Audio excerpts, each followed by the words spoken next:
On September 29th, 2023, Jude Thaddeus Fernandez, a union organizer who has spent decades fighting for the rights of workers in the Philippines, was murdered by the Philippine National Police, who barged into the home that he was staying at and shot him dead. A horrific act of state violence against a union organizer. The worst part of all of this is that this incident is not unique or uncommon in the Philippines.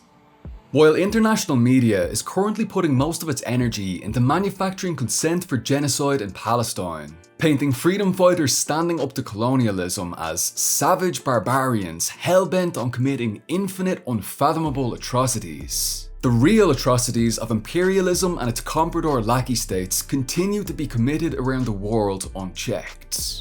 This year alone in the Philippines, multiple union organizers, student and youth activists, queer people, and indigenous environmental rights activists have been murdered, arrested, or abducted by the Philippine National Police and the Armed Forces of the Philippines. In some cases, entire families have been murdered by the brutal state forces, such as the Fausto family massacre in June 2023, which took the lives of not only the red-tagged union organizer parents, Roy and Imelda, but also of their two young sons, 15-year-old Ben and 11-year-old Raven, all of whose bodies were found riddled with close-range gunshot wounds.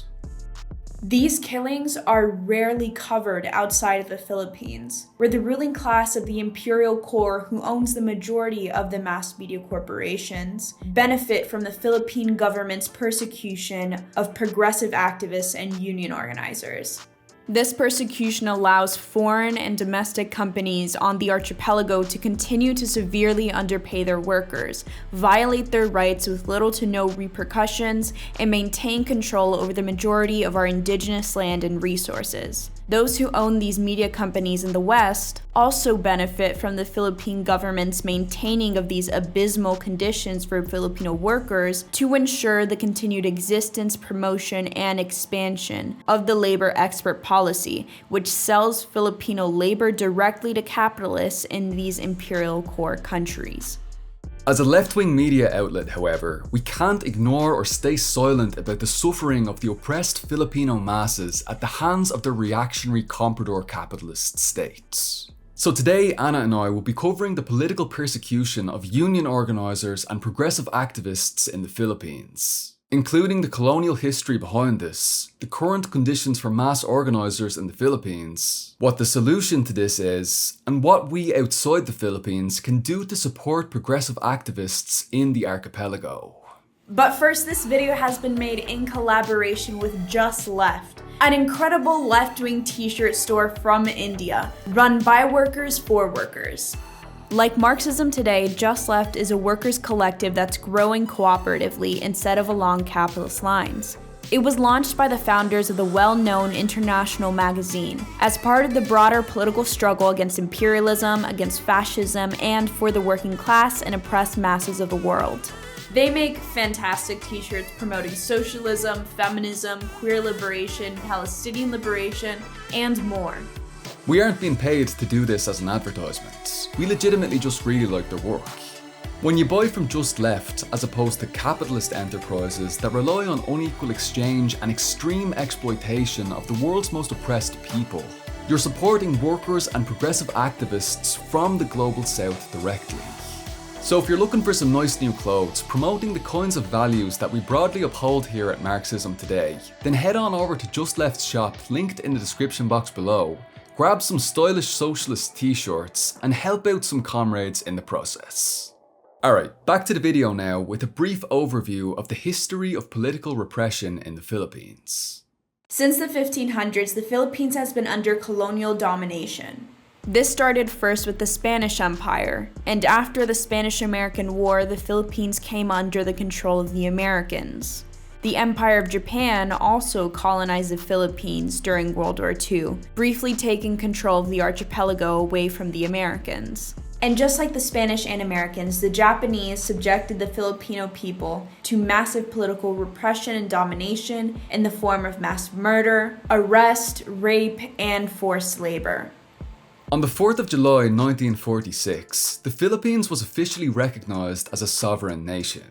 However, immediately before nominal independence from the United States, the US had the first president of the Philippines, Manuel Roxas, authorize the Bell Trade Act, which tied the Philippine economy to that of the USA and ensured that colonial relations of production could persist even under nominal political independence. This included allowing US Americans the same rights as Filipinos when it came to ownership over Filipino land and resources. This was enacted just 2 days before Philippine independence, meaning most of the land remained under the US colonizers' ownership, as well as the comprador Filipino landholding class.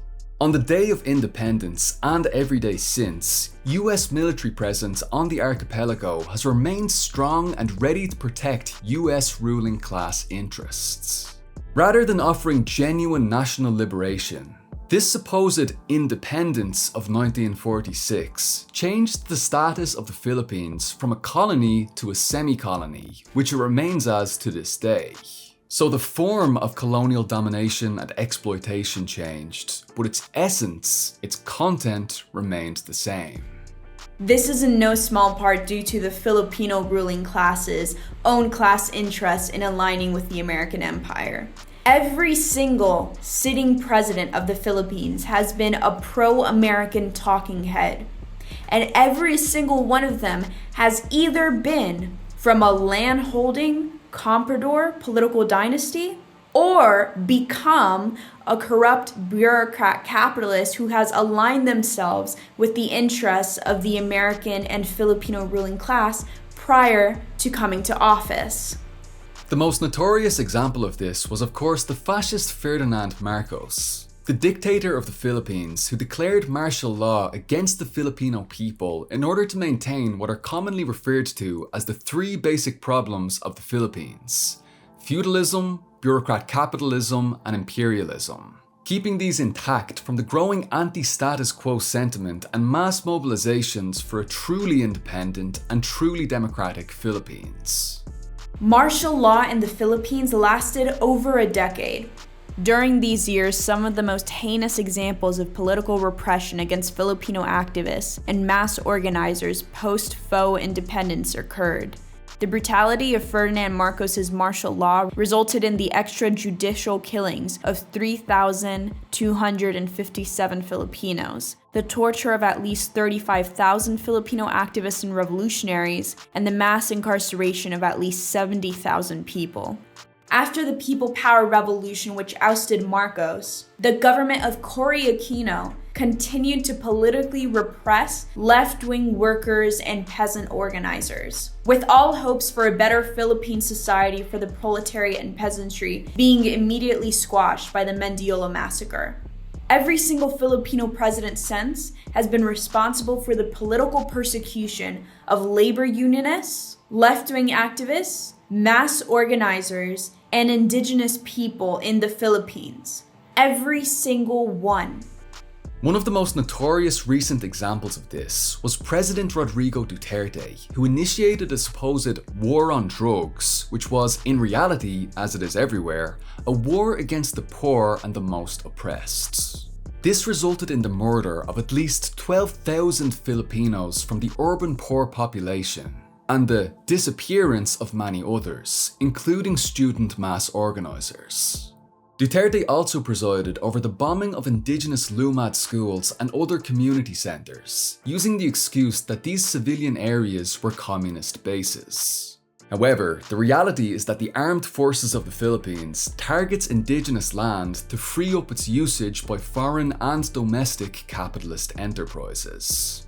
They've even gone as far as murdering volunteer student teachers at these indigenous schools and justifying these massacres by claiming that those volunteer teachers were members of the NPA.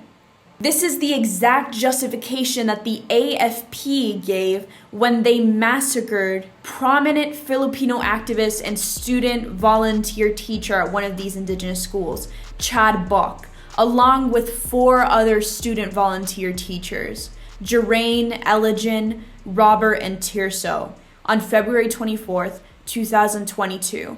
This heinous crime, committed by the armed forces of the Philippines, came to be known as the New Bataan Massacre.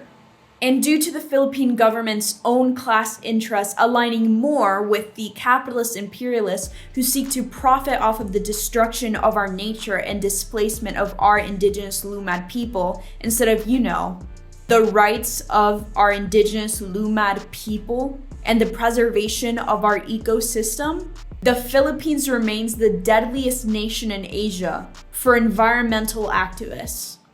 To make matters worse, the passing of the 2020 anti-terror law in the Philippines under Duterte's administration has made it legal to detain activists without any kind of warrant for up to 2 weeks by claiming that they're terrorists for supporting basic progressive causes. This is commonly referred to as red tagging.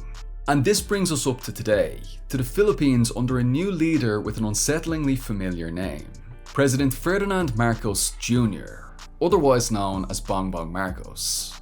Bongbong Marcos was elected president in May 2022 in an election rife with vote buying and malfunctions in voting machines owned by companies who endorsed Marcos' presidential campaign. How convenient it was that these malfunctions occurred primarily in areas with the strongest opposition to Bongbong Marcos' presidency. How convenient indeed. Since coming into office, Bongbong Marcos has continued to enforce the anti-terror law passed by Duterte's administration, which has led to escalated militarization and bombings in the countryside against peasantry and indigenous folk, enforced disappearances, and carried out massacres against entire families, and criminalized peasants, indigenous leaders, activists, human rights defenders, and the urban poor. Almost every week in the Philippines, there is news of a new disappearance, arrest, or murder of another progressive organizer or workers' unionist. Earlier this month, 3 indigenous activists, Job Abednego David, Jimby Del Monte, and Aliyah Ancela, were abducted by the armed forces of the Philippines, and we haven't heard anything about them since. Queer activist Pura Luca Vega was arrested due to the country's obscenity law for dressing up as Jesus and playing a rock song. Less than a month ago, environmental activists Jolina Castro and Jed Tamano were abducted by the AFP under threat of death and held for 2 weeks. In April of this year, another union organizer, Alex Dolorosa, was found stabbed to death after constant persecution by the Philippine National Police for his worker-centered organizing. And as of September 29th, the same day that Jude Thaddeus Fernandez was murdered by the Philippine National Police, activists Norman Ortiz and Lee Sedario have gone missing after being abducted by the AFP. This political repression is happening at the same time that Bongbong Marcos is strengthening ties with the United States and expanding the Enhanced Defense Cooperation Agreement, or EDCA, between the US and the Philippines by building 4 new military bases. Bases which, historically, have been hotspots for sex trafficking of Filipinos and have helped enforce and escalate political repression against left-wing progressive labour organising efforts in the country. Bongbong Marcos is continuing Duterte's war on drugs, supporting budget increases for funding the military, police, and the NTF-ELCAC, or the National Task Force to End Local Communist Armed Conflicts. This will only make the state's already extremely repressive counter-insurgency tactics and political repression against the people even more brutal. Nearly 500 years of political repression against the Filipino people hasn't been taken lightly. We have always risen up against those who seek to oppress us. From the more than 200 rebellions against the Spanish before the Katipuneros chased them out, to the Hukbalahap rebellion which kicked out the Japanese and fought against the Americans, to the People Power Revolution which ousted Ferdinand Marcos, to the National Democratic Movement of the Philippines today, which seeks to destroy the 3 basic problems of the Philippines: feudalism, bureaucrat capitalism, and imperialism. History shows us that Filipinos are revolutionary people, and that when we struggle against those who seek to repress us, we make great strides that inch us closer to liberation. The solution to our people's suffering, the solution to the political repression faced by the Filipino people is national sovereignty, as in Filipinos have control over our own land, our own resources, our own country, our own government. And true democracy, as in not democracy just for the bureaucrat, capitalist, and land-holding class, but true representation in our governments, true democracy in our workplaces, and land reform that democratically redistributes wealth to those who till our land. In other words, national democracy. National democracy with a socialist perspective. It is imperative, then, that Filipinos in our archipelago and in the diaspora join the national democratic movement. We are not outnumbered, we are out-organized. Not a single drop more of Filipino blood should fall to protect the interests of imperialist powers vying for control over our land. Not a single Filipino activist should live in fear that their opposition to our bureaucrat, capitalist, land-holding class and their oppression against our people will result in their arrest, abduction, disappearance, and murder. The best that we outside of the Philippines can do to support the Filipino masses in their struggle against the brutal repression by their fascist state and their fight for national democracy is to organise and mobilise people in support of campaigns to end Western countries and Western enterprises' support for the government of the Philippines and their complacency in the exploitation of overseas Filipino workers. We can also join or form coalitions with national democratic mass organisations in our local areas.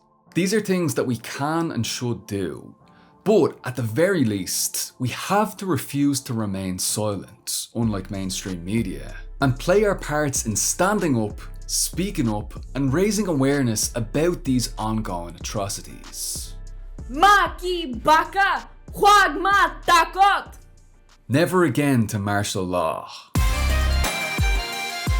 Thank you for tuning into this episode of Marxism Today. And of course, as always, a massive thank you to our current supporters on Patreon who make this work possible. Thank you to the legendary Jess, Christian Napales, Rod Gardist, Jason Schmitz, Julia Affentranger, Blue Collar Red, BJB7, The Class Traitor, Wakar Khan, Jorio4, Christiander, Andrew Smith, Michael Oxlong, Citizen Smith, The Leninist Lawyer, James Bennett, Engels Beards, Jackson Lenkovich, Sleepy Nicks, Borkzilla, Andrew Fisher, Joe Boy Forever, Geef, Comrade D, and Neox. Gurmila Magwiv agus Slongfo. Buenas tardes, noches y mañanas casamas. Adiós y shalom.